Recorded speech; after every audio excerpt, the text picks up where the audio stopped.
নওগাঁয় আমের ক্যালেন্ডার নির্ধারণ করা হয়েছে। 22 মে থেকে গুটি এবং 30 মে গোপালভোগ আম নামানো শুরু হবে। বিস্তারিত জানাতে সদর উপজেলার বোয়ালিয়া এলাকায় আছেন রিপোর্টার এমআর রকি। সরাসরি যাচ্ছে তার কাছে।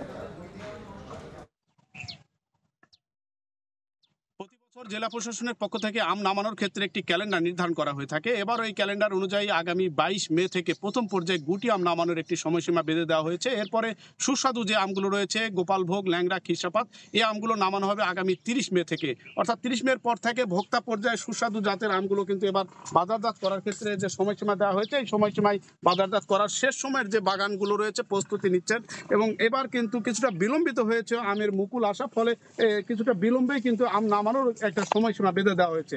জেলা প্রশাসনের পক্ষ থেকে বা স্থানীয় কৃষি বিভাগের পক্ষ থেকে শেষ মুহূর্তে যে বাগানগুলো থেকে একটা তদারকি করছেন সুস্বাদু জাতের আম যাতে ভোক্তা পর্যায়ে একটি পরিপক্ক আম খাওয়ানো যেতে পারে, ভোক্তার কাছে যেতে পারে, এই লক্ষ্যে কিন্তু তারা তদারকিটা অব্যাহত রেখেছেন। এবার কিন্তু জেলায় আমরা যে কৃষি বিভাগের পরিসংখ্যান দেখছিলাম যে প্রায় 31,500 হেক্টর জমি থেকে এবার প্রায় 4.5 লাখ মেট্রিক টন আম নামানোর বা আম পাওয়ার একটা স্বপ্ন দেখা হচ্ছে। এ জেলায় প্রায় 23 জাতের আম উৎপাদন হচ্ছে এবং বিগত কয়েক বছরে কিন্তু আমের যে উৎপাদন ব্যবস্থা তা কিন্তু অনেকটাই বেড়েছে এবং এই জেলায় আমের বাজারজাত ক্রমান্বয়ে বৃদ্ধি হওয়ার পিছনে আমের একটি ভালো বাজার দর পাচ্ছেন এবং আমের যে এখানকার যে পরিবেশ বা আম বাগান গড়ে তোলার ক্ষেত্রে অনেক তরুণ উদ্যোক্তা এগিয়ে আসছেন। এর কারণে কিন্তু আমের এই প্রসার ঘটছে।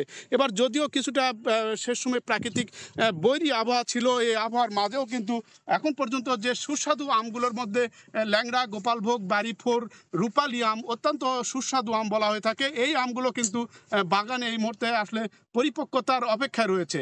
তো ভোক্তা পর্যায়ে আমটা আসলে আর কয়েকদিন পর আসবে এমন একটি স্বপ্ন দেখছে এখানকার বাগান মালিকরা। এই ছিল নওগাঁর সার্বিক আমের খোঁজ খবর আমার কাছে। সরাসরি যুক্ত ছিলাম নওগাঁয়।